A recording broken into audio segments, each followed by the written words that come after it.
नमस्कार। Breaking news में बड़ी खबर आपको बता दें कि बंगाल के मुख्यमंत्री शुभेंदु अधिकारी बन चुके हैं। इसके साथ ही आपको ये भी बता दें, लेकिन अब ममता बनर्जी की टेंशन कहीं ना कहीं बढ़ गई है। उनको ये डर सता रहा है कि कहीं ना कहीं बंगाल में भी अब यूपी वाला एक्शन देखने को मिलेगा। जी हां, आपको बता दें कि जैसे उत्तर प्रदेश में सीएम योगी आदित्यनाथ का बुलडोजर बोलता है, एनकाउंटर एक्शन होते हैं, अब बंगाल में भी अपराध पर ऐसे ही बुलडोजर और एनकाउंटर एक्शन देखने को मिल सकता है। तो इसी पे ज्यादा अपडेट के साथ मौजूद है मेरे सहयोगी हर्ष भारद्वाज। तो सर, सबसे पहले बात करते हैं ममता बनर्जी की। तो उनकी टेंशन कितनी ज्यादा बढ़ गई? देखिए, ममता बनर्जी की टेंशन काफी बड़ी हुई है, क्योंकि ममता बनर्जी को अब लग रहा है कि उनके गुंडों की कुटाई होगी। और तो और हमने देखा है कि अगर आप कई टीएमसी के नेताओं की प्रोफाइल पर जाएंगी तो उन्होंने अपने आप को सोशल मीडिया इन्फ्लुएंसर बता दिया है। वो टीएमसी अपने आगे लिख ही नहीं रहे हैं, क्योंकि उन्हें पता है कि टीएमसी ने कितने कारनामे बंगाल के अंदर किए हैं और उन कारनामों की लिस्ट जब जारी की जाएगी तो उन पर डंडे बरसेंगे। इसलिए ममता बनर्जी अब काफी घबराई हुई हैं और ममता बनर्जी इस वक्त कहीं ना कहीं बंगाल से भागने की भी कोशिश करेंगी, क्योंकि अब बंगाल के अंदर बीजेपी की सरकार है और शुभेंदु अधिकारी नए सीएम बन गए हैं। क्योंकि देखिए, शुभेंदु अधिकारी का जिक्र करें तो शुभेंदु अधिकारी पर ही ममता बनर्जी आरोप लगाती थी कि कैसे बीजेपी पश्चिम बंगाल के अंदर गुंडागर्दी करती है। लेकिन ममता बनर्जी के जो नेता थे वो किस तरीके से गुंडागर्दी करते थे वो हमें चुनाव के वक्त भी देखने को मिला, चुनाव के बाद भी देखने को मिला कि किस तरीके से टीएमसी नेताओं ने कई जगह पर आगजनी तक की है। तो उन पर डंडे भी बरसेंगे।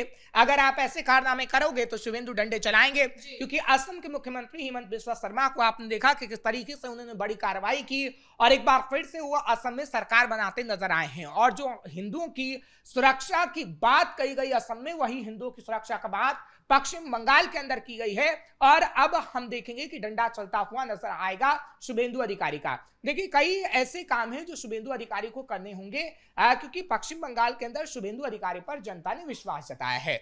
और शुभेंदु अधिकारी का जिक्र करें तो शुभेंदु अधिकारी का व्यक्तित्व ऐसा है कि सरल स्वभाव तो है, लेकिन जब वो कार्रवाई करेंगे तो काफी तगड़ी करेंगे। क्योंकि देखिए, उनका जो अग्रेशन आता है वो कहीं ना कहीं दिखाता है कि अब वो किसी को भी बख्शने वाले नहीं है। जिन्होंने ऐसे कारनामे किए, या तो पश्चिम बंगाल को जलाने की कोशिश की, या फिर महिलाओं की जिस तरीके से हम देखते हैं कि सुरक्षा नहीं है पश्चिम बंगाल के अंदर, और वो दरिंदे किस तरीके से सड़कों पर निकलते हैं, महिलाओं का हाथ खींचते हैं, उनका भी अब आगे आने वाले समय में इलाज शुभेंदु जरूर करेंगे। इसके साथ ही क्या ममता बनर्जी को यह डर तो नहीं सता रहा कि उत्तर प्रदेश वाली कार्रवाई भी यहां पर देखने को मिलेगी? क्योंकि शुरुआत से ही जिक्र हो रहा है, जब से बीजेपी की यहां पर सरकार बनी है तब से यह अनुमान लगाया जा रहा है कि यहां पर भी बुलडोजर एक्शन होगा। क्योंकि जब सीएम योगी ने प्रचार भी किया था तब हमने रैलियों में देखा था कि कितनी भारी संख्या में लोग बुलडोजर लेके आए थे। तो तभी से अनुमान लगाया जाने लगा था कि अगर यहां पर बीजेपी की सरकार बनती है तो बुलडोजर एक्शन जरूर होगा और लगातार एनकाउंटर एक्शन भी देखने को मिलेगा। बिल्कुल। देखिए, सीएम योगी आदित्यनाथ की अगर बात करें तो सीएम योगी आदित्यनाथ पश्चिम बंगाल के अंदर जाते हैं, और पश्चिम बंगाल के अंदर जब रैली होती है तो किस तरीके से वो बताते हैं कि उत्तर प्रदेश में जैसे एक्शन हो रहा है और गुंडे छोड़कर भाग रहे हैं उत्तर प्रदेश को, वैसे ही पश्चिम बंगाल से गुंडे छोड़कर भागेंगे। और ये बात कहीं ना कहीं अब सच होते हुए भी नजर आएगी, क्योंकि हमने देखा कि 41 सीटों के लिए चुनाव प्रचार योगी आदित्यनाथ ने किया और 39 सीटों पर योगी आदित्यनाथ पर भरोसा वहां की जनता ने जताया। और 39 सीटों पर योगी आदित्यनाथ जब प्रचार कर रहे थे तो योगी आदित्यनाथ ने बताया कि पश्चिम बंगाल में अगर बीजेपी की सरकार बनेगी तो किस तरीके से बुलडोजर एक्शन भी होगा, एनकाउंटर एक्शन भी होगा। क्योंकि अभी हम उत्तर प्रदेश के अंदर देख रहे हैं कि किस तरीके से जब एनसीआरबी का आंकड़ा आता है तो एनसीआरबी का आंकड़ा बताता है कि कैसे उत्तर प्रदेश के अंदर अब महिलाओं की सुरक्षा में वो अव्वल नंबर पर पहुंच गया है। एनसीआरबी का आंकड़ा बताता है कि किस तरीके से उत्तर प्रदेश में जो अपराध है उसका ग्राफ एकदम नीचे की ओर आ रहा है और अपराध उत्तर प्रदेश में कम हो रहे हैं। लेकिन अगर आप पश्चिम बंगाल के आंकड़े देखेंगे, 2024 के जो आंकड़े एनसीआरबी ने जारी किए हैं, एनसीआरबी का आंकड़ा ये कहता है कि पश्चिम बंगाल में बड़ी तेजी से अपराध बढ़ रहे हैं और अब उन्हीं अपराध को कम करने की कोशिश शुभेंदु अधिकारी को करनी होगी। यानी योगी आदित्यनाथ जैसा एक्शन पश्चिम बंगाल में होना चाहिए जो शुभेंदु अधिकारी लेंगे। योगी आदित्यनाथ को हमने देखा है कि कैसे अपराधियों के मन में खौफ पैदा करने की कोशिश की गई है और पश्चिम बंगाल के अंदर भी शुभेंदु अधिकारी को अपराधियों के मन में खौफ पैदा करना होगा। क्योंकि देखिए, पश्चिम बंगाल के अंदर क्या होता था, अगर महिलाएं सड़क पर चल रही हैं तो उनसे छेड़छाड़ होती थी, चेन स्नैचिंग होती थी, कई ऐसी वारदात होती थी कि पश्चिम बंगाल के अंदर जो पुलिस वाले होते थे वो भी कोई काम नहीं करते थे, क्योंकि संदेश खाली का उदाहरण तो सबके सामने है, वहां पर कैसे महिलाओं के साथ अत्याचार हो रहा था और यहीं से कहीं ना कहीं शुभेंदु अधिकारी उभर कर सामने आए थे। बिल्कुल, देखिए टीएमसी के लीडर जब ऐसे मामले में फंसते नजर आए तो कहीं ना कहीं सवाल उठना लाजमी है कि आखिर ममता बनर्जी कर क्या रही थी। ममता बनर्जी पश्चिम बंगाल के अंदर? क्या पश्चिम बंगाल के अंदर आप ऐसी अराजकता फैलाना चाहती थी कि आप हमेशा सर्वे सर्वा रहना चाहती थी पश्चिम बंगाल की? तभी पश्चिम बंगाल से ममता बनर्जी आज तक इस्तीफा देने को तैयार नहीं है, क्योंकि देखिए उन्होंने अपने आप को अजर अमर समझा हुआ था पश्चिम बंगाल में कि उन्हीं की पॉलिटिक्स चलेगी और वही सीएम बनी रहेंगी। लेकिन जनता लोकतंत्र में तय करती है कि आखिर सीएम कौन होगा, आखिर कौन सर्वे सर्वाहा होगा। और पश्चिम बंगाल के अंदर शुभेंदु अधिकारी को सीएम बनाया गया है और शुभेंदु अधिकारी को जो काम हमने गिनवाए हैं वो करने होंगे, खासतौर पर अपराध के मुद्दे पर काम करना होगा। और हम बार बार कह रहे हैं कि योगी आदित्यनाथ के मॉडल को बिहार के अंदर भी सम्राट चौधरी अपना रहे हैं।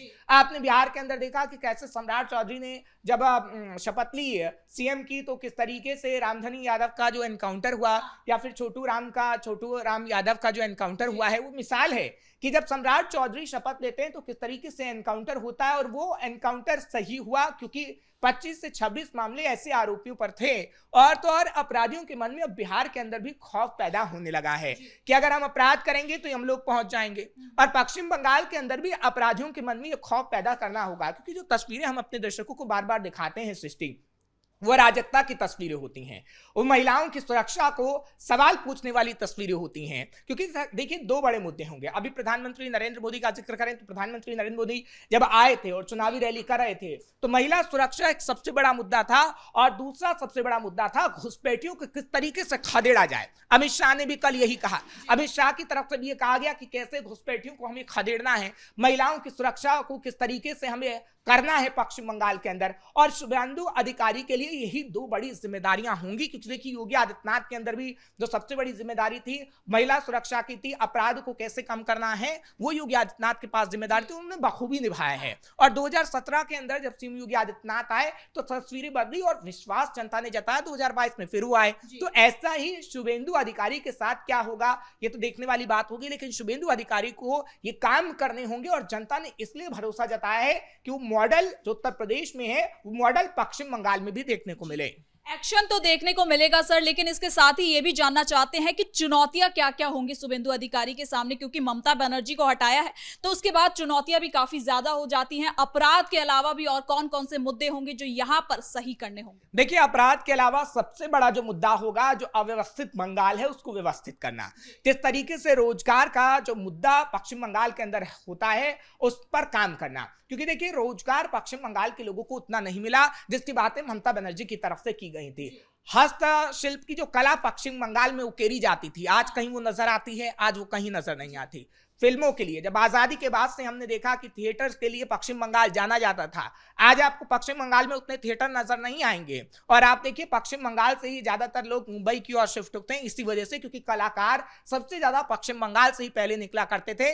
लेकिन जो उनकी कलाकारी है उनको तवज्जो देने का काम ममता बनर्जी ने नहीं किया और अब शुभेंदु अधिकारी क्या वो काम करेंगे, क्योंकि देखिए रोजगार एक सबसे बड़ा मुद्दा है पश्चिम बंगाल के अंदर। किस तरीके से रोजगार के अवसरों को पैदा करना है शुभेंदु अधिकारी को वो काम करना ही होगा। तो ये एक सबसे बड़ा मुद्दा रहेगा, क्योंकि देखिए एक तो ये सबसे बड़ा मुद्दा है।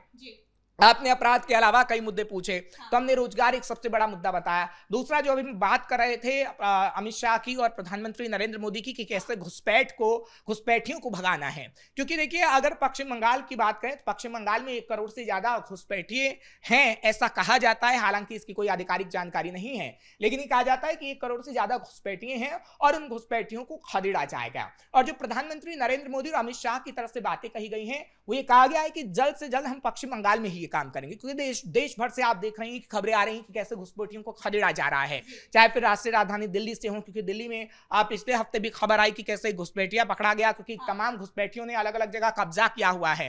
कहीं वो झुग्गी झोपड़ियों में रह रहे हैं। तो पश्चिम बंगाल का जो 24 परगना है, दक्षिण 24 परगना है, वो तो पूरे तरीके से कब्जा घुसपैठियों का उस पर हो गया है। और वो अमित शाह भी कह चुके हैं कि वहां पर कब्जा है और दक्षिण 24 परगना में तो टीएमसी के कार्यकर्ता ही बने बैठे हैं वो गुंडे। तो कहीं ना कहीं उन गुंडों को उन घुसपैठियों को पश्चिम बंगाल से भगाना भी एक बड़ी चुनौती होगी। तीसरी चुनौती कि कैसे जो राजनीतिक हिंसा पश्चिम बंगाल में होती है वो खत्म हो सके, क्योंकि हमने देखा है कांग्रेस की सरकार रही किस तरीके से हिंसा हुई, कितने लोगों को मारा गया, हिंदुओं को मारा गया। जब वाम दल की सरकार रही तो कैसे हिंदुओं को मारा गया, जब टीएमसी की सरकार रही तो कैसे हिंदुओं को मारा गया। लेकिन अब जब सरकार बन रही है, शुभेंदु अधिकारी शपथ ले चुके हैं, तो कहीं ना कहीं आप ये कह सकते हैं कि शुभेंदु अधिकारी के पास की चुनौती है जिनसे उसे निपटना होगा।